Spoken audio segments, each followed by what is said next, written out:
coming out here after 30 years. Yeah, I ain't got nothing, but I'm gonna have something because I'm rich in personality, you know, and I'm rich in love. My family love me, and that's really all that counts. Hey man, shout out to everybody out there on Team Banky Pound, man. I appreciate the love.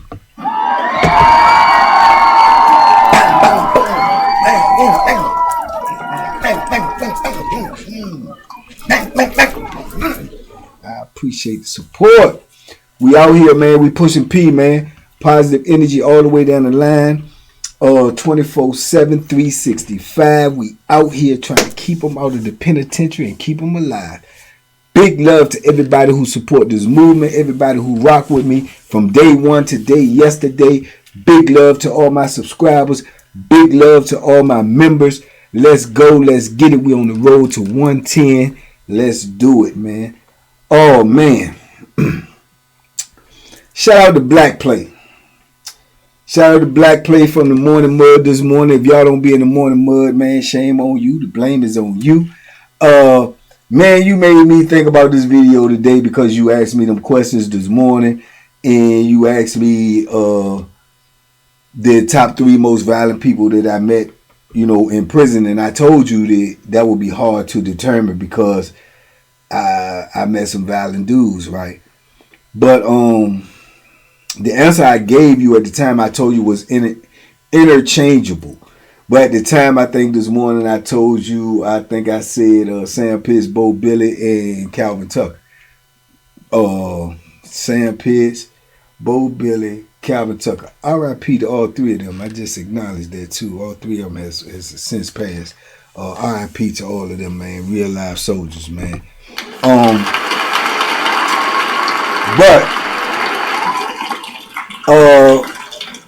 I don't know the status of this person right here. Hopefully they still alive and still with living. But man, you just made me remember when I first met P.I. and how the mystique was around P.I., man. How he was just, when I met him, you know what I'm saying, in the late 80s, man, how he was just so established in the penitentiary, man. The way he had things going on, the way he was moving. But then, you know, I'm young, so I remember looking at him and he was not a physical imposing presence. He won't, you know, muscular, and you know, he wasn't like that. But the fear of him was real. You know what I'm saying? It was real. It was definitely real. You know, from convicts to inmates to the COs. P.I. had a lot going on there. P.I. was the man, you know what I'm saying? If you go back to think about the movie Shawshank Redemption, how Red could get any and everything, but the difference between, that's how P.I. was. He was like Red. But the difference between P.I. and Red was P.I. was like that. He could get you anything and facilitate anything you needed in the prison at the time, which was how people come to know him. Is just coming in there because he the dude you got to go to get this, that, or the third. But the difference is P.I. was vicious though, man. He was vicious though. You know what I'm saying? Vicious verbally and apparently, you know, physically, but not, you know, he ain't, you know, knocking nobody out, but he slicing you like mince meat. You know what I'm saying? So I can remember thinking that in my mind because coming off the street, being young, you know, you usually associate, you know, fear and violence with, you know, muscles and physical, you know what I'm saying, capabilities that you could look at this dude and think, man, he probably could crush me. That type of stuff. You know, normally when you're young, that's what you think in your mind because you're unaware of the many ways that somebody could dismantle you. You dig? It's not just physically. And I can remember talking to somebody. I'm trying to remember who. I think it was my homeboy, man. It might have been Frog. And I was like, man, why is people so scared of P.I., man? He don't, you know what I'm saying? He don't look like that or nothing like that. Man, and I can remember Frog telling me, he said, man, hey, man, that fool crazy. He crazy, Slim. I mean, you know, a lot of people crazy. I look like I'm around a lot of crazy people. But he was like, nah, man, I'm telling you, man, old boy crazy, man.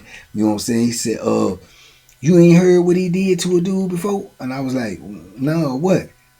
And he started telling me the story, and I was like, I can remember listening to him, looking at him like this. And after he told me this story, I can remember every time I saw P.I., I couldn't unsee that story, right? So he was telling me that, you know, what was said about P.I. was, after he had been in for a couple of years, you know what I'm saying, he got into the gambling scene, and, you know, he used to get high and do all the things that some, you know, dudes be doing when they get caught up in the penitentiary. And say dude owed him some money, but the dude who owed him the money was a head buster. He was one of them dudes like we talking about, physically imposing and, you know, real live gorilla in the penitentiary. And he told P.I., you know what I'm saying, he won't give him money. So P.I., I mean, you gotta pay me, man. You know, P.I. talk fast. Man, you gotta pay me. And he get vicious with it. He kind of sort of like what I just told y'all, like Frankie is P.I.'s hyper dude too. But when I was around him, then he was when I first even met him, he was older. You know what I'm saying? Probably like late 40s then. Probably I'm want to say that he looked older, but probably like late 40s. And he was like, man, you know, he one of them. He'd get real vicious. I do a couple of dudes like that too, man. That's you know what I'm saying? It's crazy. It's like they'd be like a rabbit or a dog, man. Like, hey, you say something to him, and then they be, hey, man, and they get.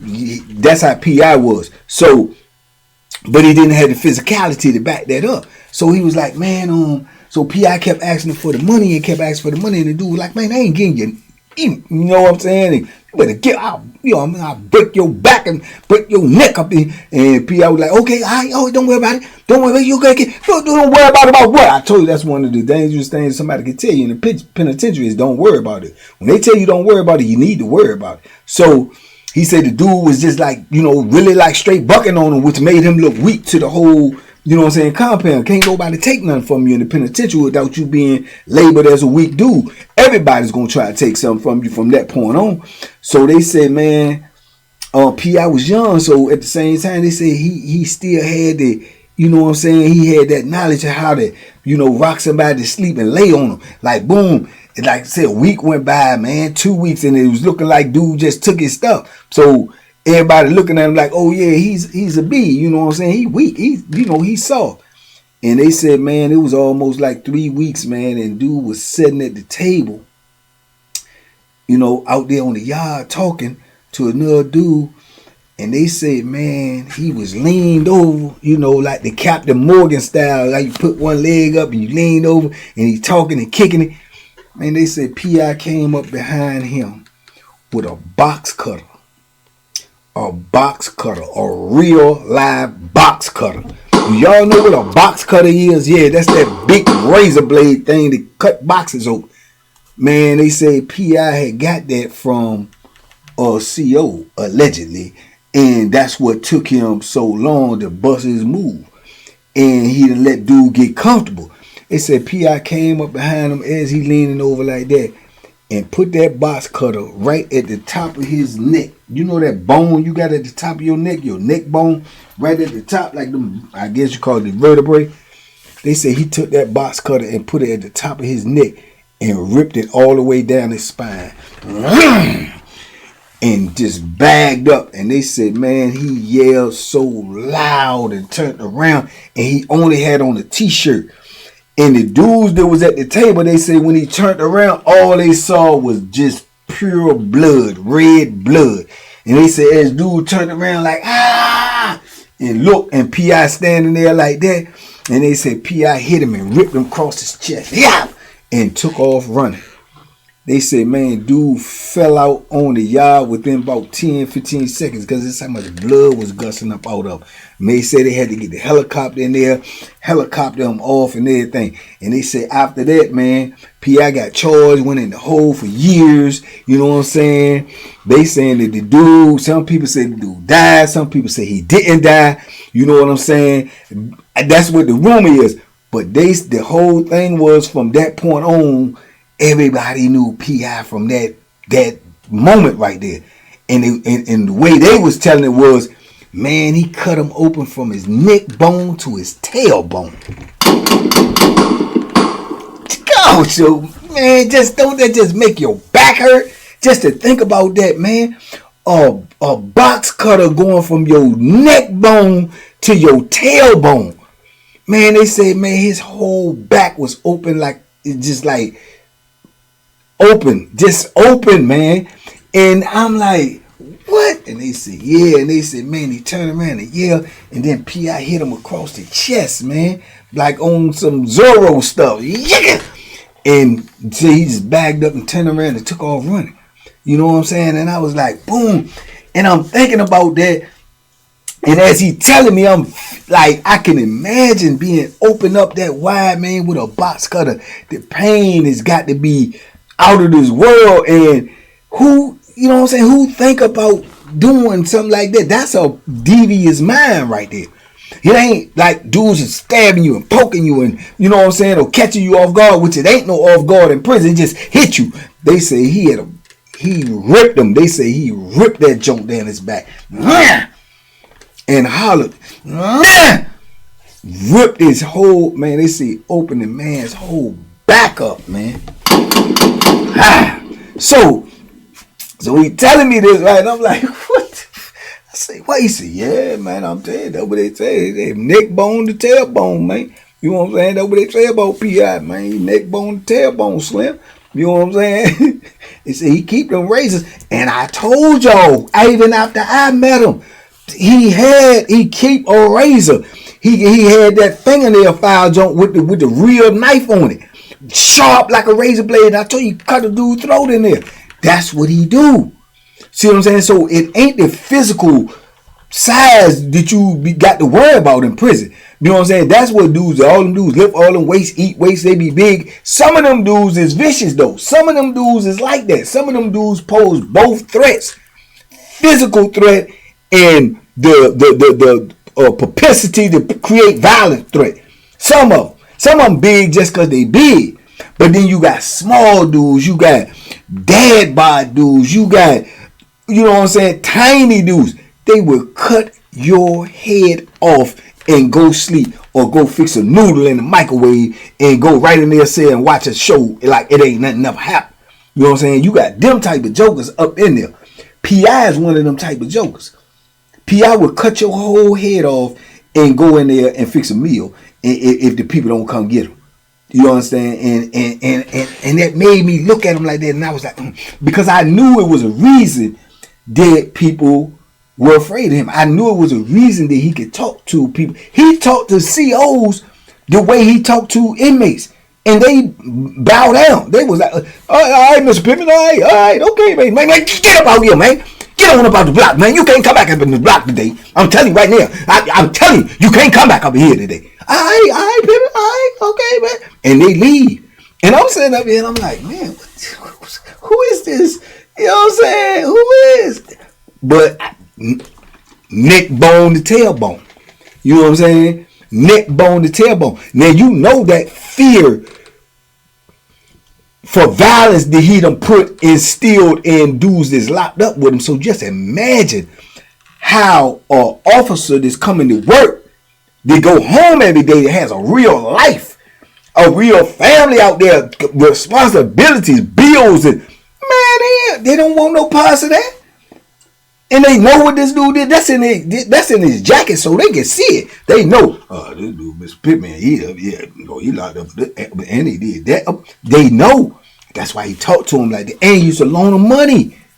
He was loan shocking the CO's money.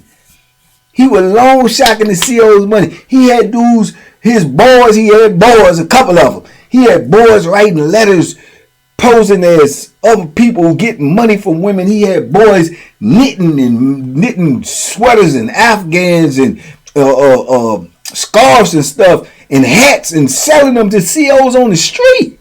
He was getting money hand over fist, man. And I'm looking at this dude like, this old dude, he looked like somebody's uncle at the time, I'm in there, like somebody's older uncle or something. Man, P.I. was vicious, man. But he was getting respect, and you have to figure out where that respect come from. You know what I'm saying? Because before you disrespect and find yourself late and don't know how you got late, you know what I'm saying? So it's not the size in prison, man. It's the heart. It's not what you can do. You know, it's not what you're capable of doing, it's what you're willing to do. And P.I. was willing to take your life. And when somebody's willing to take your life, then that's a whole different ball game that we're dealing with. You understand? But I never forgot that story, man. And Black Play, you made me remember that this morning. And I would have to put P.I. in there as well as probably the most violent, because over the years after that, from my initial meeting him, even being around him years later when he was older, he was still confrontational. And he was really older, and he wasn't, and dudes was looking at him the same way. And I just always remembered every time I seen him argue, every time I seen him raise his voice, I always remembered in my head, neck bone to tailbone.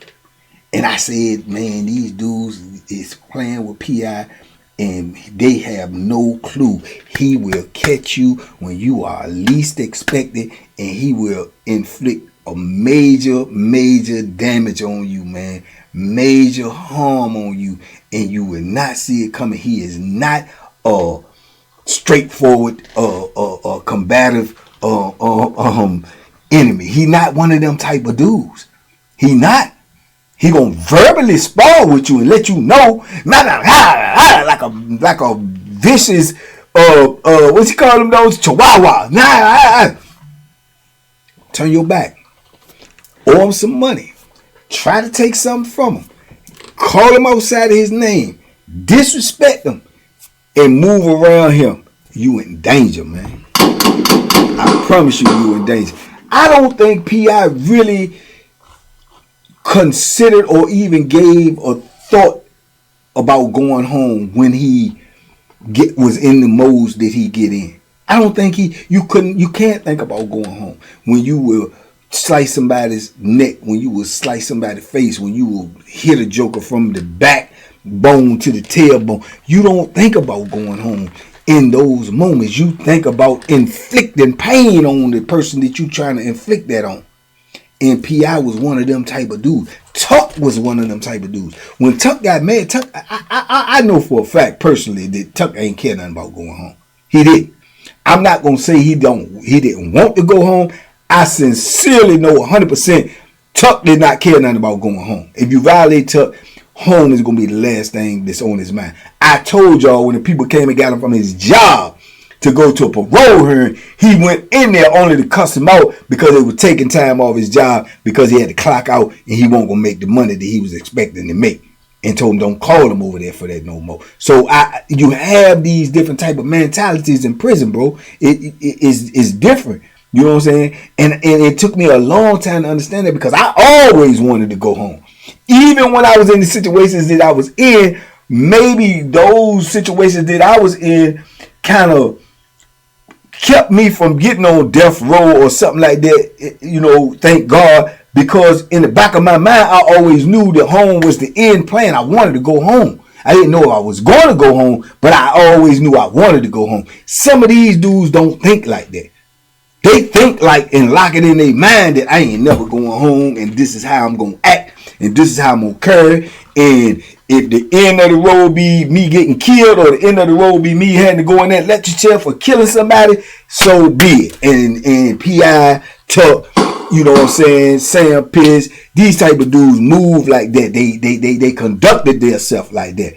You know what I'm saying? Even Bo wanted to come home bad as I don't know what. But when he mad, I guarantee you that wasn't even on his mind. How do I know that? Because of the things he did. The things you do in battle, and the things you do out there on that yard and in that war zone, where you know that you is eliminating your chances of going home. You understand me? You know this 100%. Everybody in the penitentiary know that. You see what I'm saying? So like I say, when you dealing with a dude like P.I., I think he had been in penitentiary so long, it doesn't even matter to him if he go home, because he know how to operate, move, and maneuver in prison. He know how to get to some money. He know how to get to some food and commissary where he got some, you know what I'm saying, that he can eat. He won't worry too much about, you know what I'm saying, getting out there and get a woman, because he gonna mess with a boy. It didn't, you know what I'm saying, he is in the life. He comfortable in the space that he in. That's a dangerous dude, man. Because he gonna protect that space he in and his interest in that space by any means necessary. If your life will make him feel more comfortable, he will take your life. He will take it and deal with whatever they got to do. What he done did years and years and years in the hole. That's nothing to them type of dudes, brother. It's nothing to them. That's all the penitentiary has to offer you when you off the chain, or when you know what I'm saying, making your own. Only thing they can do to you is put you in the hole, give you more time.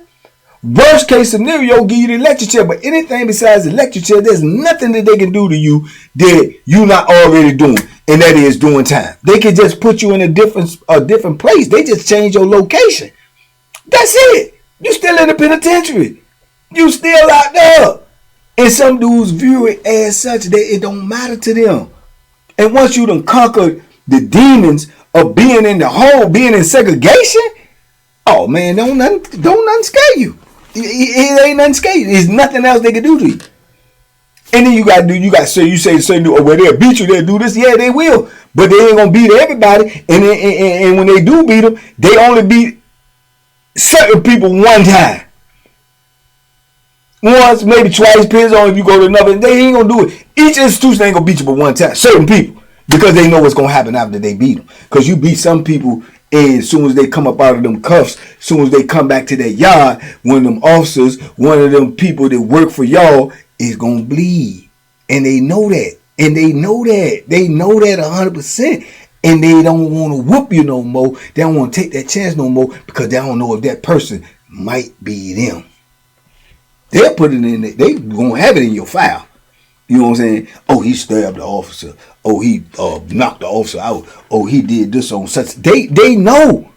So they'll deal with you with white gloves when they know that. And they look at your time, how much time you got, what you got to lose, and what you've already done. And they're gonna proceed with you with that information. That's how they're gonna deal with you. So they might jump on you when they don't know you. They might jump on you when you ain't demonstrating. But once you demonstrate, and see, only a few people gonna demonstrate against them because they know more time come with it. Those are the people that's trying to go home. But when you eliminate the fact that people that will show you, I don't care nothing about going home. You're not gonna do anything you want to do to me. You're not gonna beat and abuse. When you demonstrate that, they're gonna take heed of that. They're going to take heed of that because they don't want it to be them. You know what I'm saying? And some of them, some people, like I say, once that person get out of pocket or snap out, especially if it's against an officer or it's against the administration, or they feel like they being wrong if they did something to an inmate and the administration is dragging them and they know the administration and they feel like this person going to be mad with the administration, oh, you going up all that compound. And once you go to that hole, you going up all that because they scared to let you out because they don't know if you're going to demonstrate on one of theirs.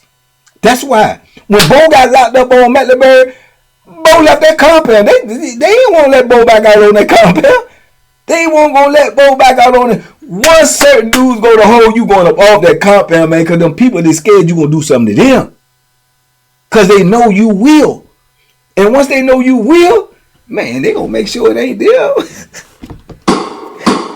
They going to make sure it's not them. You understand? So, yeah, man. So, once I heard that story about P.I., man, I understood. I understood. And every time I seen him barking, every time I seen him scrunch his face up and yelling at me, he'll point that finger.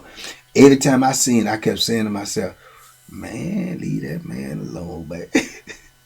Leave that man alone, man. If you owe that man, pay that man. Talk to that man with respect, man. Get that man what he deserves. Get that man what you owe. Or you gonna mess around and you gonna be leaking. You gonna be leaking and you ain't gonna see it coming. In a blink of an eye. In a blink of an eye, man, he will strike just like that, man, like a cobra, and you won't see it. I tell you, and back up off you. Yeah, I told mother, you got it, and get on up out of there.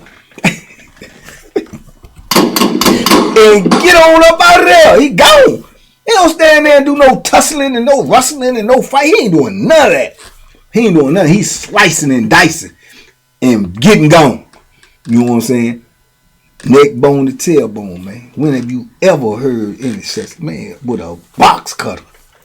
With a box cutter. Shh.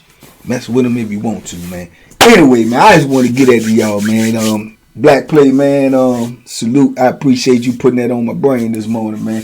Yeah, man. I've been around dudes like that, man. So, my mentality is different, man. My thinking and understanding about certain things is different, man, because I done seen it all, man. You know what I'm saying? And I thank God that I'm still here to,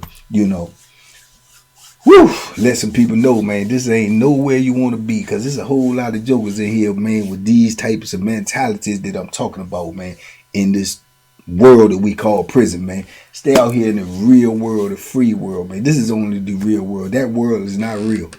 It's not real, man. You know what I'm saying? It's really not. It's not real, man. So stay out here in the real world, man. Y'all be safe, be smart, make good decisions. Please leave a comment, a like, or something, man. We trying to run this thing up, man, so we can get this message out here to more people, man. Big love, TBP Nation, stand up. All my subscribers, all my members, y'all know what it is. Love is love all the time. Be safe, be smart, make good decisions. And man, duck them hooks, man, and stay out of the penitentiary, man. They do have box cutters in there.